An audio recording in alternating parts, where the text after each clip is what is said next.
जय श्री राधे मित्रों।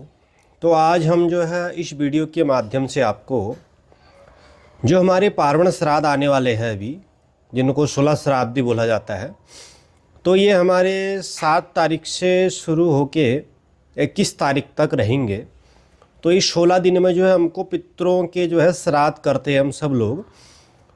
तो हमारे जो भी पूर्वज इस धरती पे नहीं है, जिनकी मृत्यु हो चुकी है, तो उनका हम ये श्राद्ध करवाते हैं।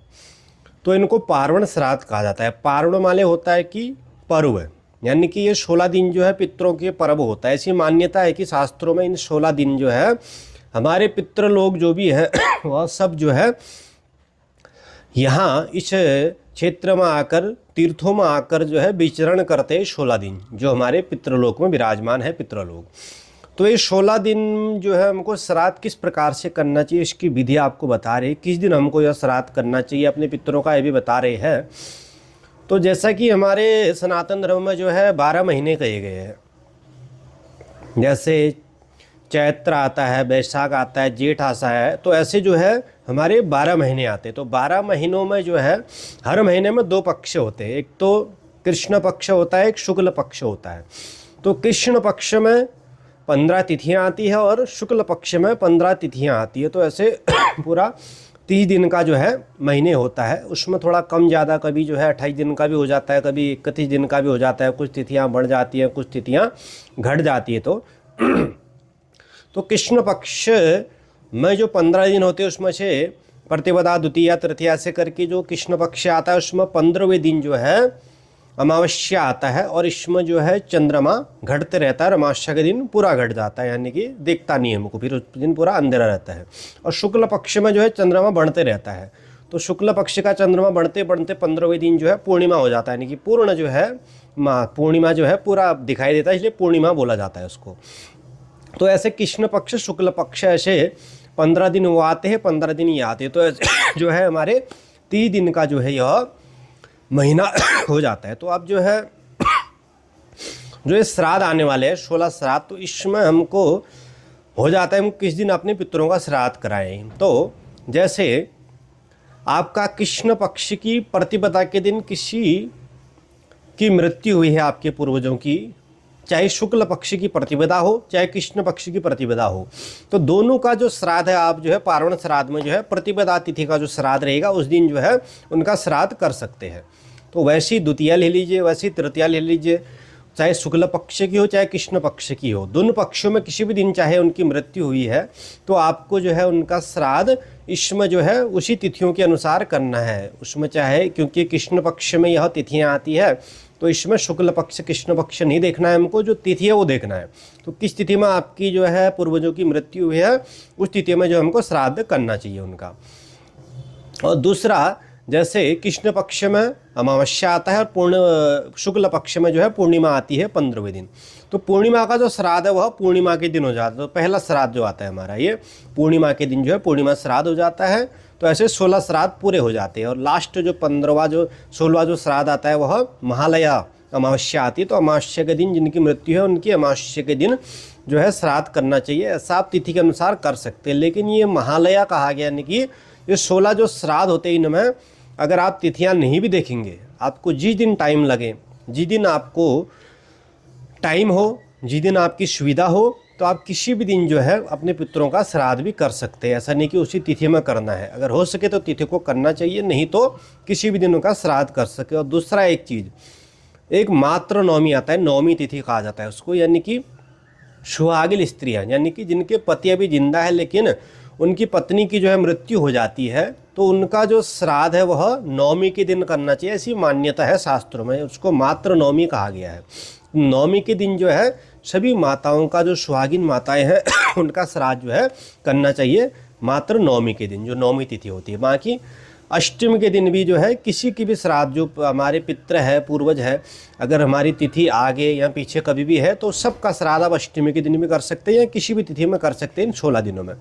तो इस प्रकार से आप जो है किसी भी तिथि में अपने पूर्वजों का श्राद्ध कर सकते हैं। और दूसरा, श्राद्ध में क्या होता है, सर्वप्रथम तर्पण किया जाता है। तो तर्पण में क्या होता है, देव तर्पण पहले आता है, उसके बाद जो है ऋषि तर्पण आता है, उसके बाद जो है यम तर्पण आता है, उसके बाद पितरों का तर्पण आता है। तो ऐसे 4 प्रकार के ये तर्पण किए जाते हैं। तो जो तर्पण होता है वह जो हम देवताओं का तर्पण करेंगे वो पूर्व साइड को करेंगे, उसके बाद जो है जो हमारा ऋषियों का तर्पण करेंगे वो उत्तर को साइड को करेंगे, और जो पितरों का और यमराज का तर्पण करेंगे वो दक्षिण साइड को करेंगे। इससे पहले की वीडियो में हमने इसको विस्तार से समझाया है एक बार, लेकिन आज जब आपको हम पूरी विधि बता रहे हैं तो इसलिए एक बार ऐसे शॉर्ट में जो है इसको बता दे रहे हैं आपको। तो ये तर्पण करने के बाद फिर श्राद्ध किया जाता है। बहुत से लोग श्राद्ध नहीं भी करते हैं, क्योंकि गया इत्यादि में जाके या ब्रह्म तीर्थ इत्यादि में जाके जो है वो श्राद्ध करवा लेते, तो फिर वो श्राद्ध नहीं करते हैं बहुत से लोग। तो श्राद्ध नहीं भी करते हैं आप, तो कम से कम तर्पण आपको करना ही चाहिए, नित्य करना चाहिए। नित्य ना हो सके तो कम से कम उनकी तिथि के दिन वह तर्पण कर लेना चाहिए। तो तर्पण करने के बाद जो लोग श्राद्ध करते हैं, तो श्राद्ध करने का नियम होता है। अब श्राद्ध भी जो है 2 प्रकार के होते हैं, साल में 2 बार जो है श्राद्ध आते हैं। एक कहा जाता है पार्वण श्राद्ध और एक कहा जाता है सांवत्सरिक एकोदिष्टि श्राद्ध। तो सांवत्सरिक एकोदिष्टि श्राद्ध उसको कहते हैं जो संवत्सर में एक बार आता है। जैसे संवत्सर होते हैं हमारे 60 संवत्सर कहे गए हैं, तो उसमें से जिस भी संवत्सर में, जिस माह में, जिस पक्ष में, जिस तिथि में जिनकी मृत्यु हुई रहती है, उस तिथि में जो श्राद्ध करते हैं उसको सांवत्सरिक एकोदिष्टि श्राद्ध बोला जाता है। जैसे कि चैत्र मास की कृष्ण पक्ष की प्रतिपदा तिथि को किसी की मृत्यु हुई है, तो हर साल उनकी जो है चैत्र मास की कृष्ण पक्ष की प्रतिपदा तिथि को जो है वह सांवत्सरिक एकोदिष्टि श्राद्ध किया जाएगा। तो इसको तिथि श्राद्ध बोला जाता है। और इसमें सांवत्सरिक एकोदिष्टि कहने का मतलब ये होता है कि इनमें सिर्फ जो है अपने जिसका आप श्राद्ध कर रहे हैं उनके लिए पिंडदान किया जाता है। एक पिंडदान दिया जाता है और एक बलि का जो है दिया जाता है, क्योंकि एक पिंडदान अकेले नहीं किया जाता तो इसलिए बलि का भी दे दिया जाता है। वो अन्य पितरों के लिए, प्रेतों के लिए हो जाता है। और ये आता है, दूसरा आता है सांवत्सरिक पार्वण श्राद्ध आता है। वो तो सांवत्सरिक होगा, एक पार्वण श्राद्ध जो 16 श्राद्धों में होता है। ये पितरों के पर्व होते हैं। तो इसमें भी जो है एक श्राद्ध होता है। तो इस प्रकार से 2 श्राद्ध होते हैं। तो इस श्राद्ध को बोला जाता है पार्वण श्राद्ध। तो पार्वण श्राद्ध में जो है पितरों के लिए अगर हम पिंडदान करते हैं तो इसमें विधान होता है या 3 पिंड या 6 पिंड या 9 पिंड या 12 पिंड, इस प्रकार से इसका विधान होता है। तो ज़्यादातर लोग जो है 6 पिंड या 9 पिंड करते हैं। तो 6 पिंड का मतलब क्या होता है, जैसे आप किसी के माता पिता दोनों नहीं है, तो पहला जो पिंड करेंगे वह पिता के लिए और माता के लिए, दूसरा जो करेंगे वह दादा के लिए और दादी के लिए, तीसरा जो करेंगे परदादा परदादी के लिए। और वैसे ही फिर दूसरा मातृ पक्ष में जाया जाता है, क्योंकि मातृ ऋण से भी हमको मुक्ति चाहिए, तो इसलिए मातृ पक्ष में भी जाया जाता है। तो मातृ पक्ष से नाना होगी, नानी होगी, परनाना हो गया, परनानी होगी, वृद्ध परनाना हो गया, वृद्ध परनानी होगी। तो ऐसे जो है 3 पीढ़ी वहाँ से आ जाते। तो ऐसे 3 पिंड इनके लिए, 3 पिंड उनके लिए, ऐसे 6 पिंड हो जाते हैं। और आप अलग अलग करना चाहते हैं तो 3 पिताओं के लिए, 3 जो माता का जो है माता होगी, उनकी सांस होगी, उनकी सांस होगी, तो ऐसे 6 पिंड इधर हो जाते हैं, 6 पिंड उधर हो जाते हैं, ऐसे 12 हो जाते हैं।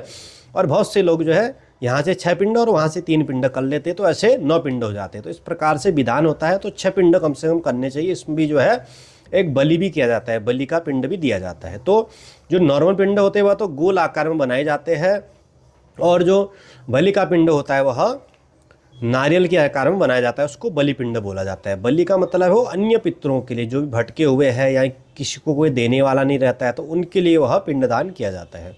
तो ऐसे जो है पार्वण श्राद्ध और सांवत्सरिक एकोदिष्टि श्राद्ध, इसकी जानकारी आपको हमने दी। तो इस वीडियो के माध्यम से हमसे जितना हो सका उतना आपको हमने समझाने की जो है कोशिश करी है। तो अब इसमें इस साल के जो है श्राद्धों के बारे में बता देते हैं। बहुत से लोगों को तिथियों का पता नहीं रहता है, या किस तिथि में हम श्राद्ध करें ये भी रहता है। आपकी तिथि तो पता है, लेकिन इस बार किस तिथि को वह किस दिन आ रहा है ये भी पता नहीं रहता है। जैसे इस बार जो है एक दिन में जो है 2 श्राद्ध आ रहे हैं, बाकी क्योंकि एक तिथि कम हुई है।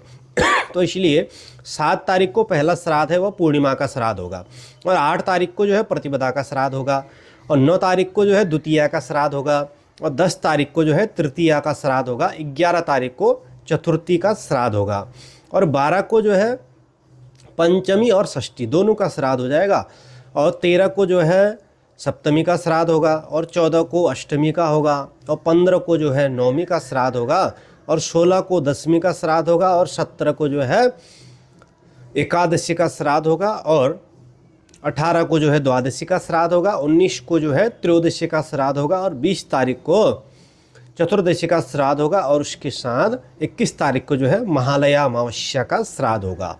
तो 21 तारीख को तो सभी को जो है तर्पण करना चाहिए, क्योंकि उस दिन जो है पितरों का ही दिन माना जाता है। विशेष रूप से आप किसी भी महीने में जो है अमावस्या को अपने पितरों का तर्पण वैसे भी करते हैं, तो ये तो महालया अमावस्या है, तो इस दिन तो सभी को जो है पितरों का तर्पण इत्यादि श्राद्ध इत्यादि करना चाहिए। तो इस वीडियो के माध्यम से आज इतना ही कहेंगे, और भी बहुत चीज़ होता है इसमें, लेकिन ये वीडियो जो है लंबा हो जाएगा, आपको भी फिर उतना सुनने को नहीं होगा। तो अगर आपको वीडियो अच्छा लगता है तो लाइक कीजिए और कमेंट कीजिए, कुछ अगर आप पूछना चाहते हैं, और उसके साथ साथ इस चैनल को सब्सक्राइब भी कीजिए और अपने दोस्तों के साथ भी शेयर कीजिए। आज की वीडियो में इतना ही। जय श्री राधे, जय महाकाल।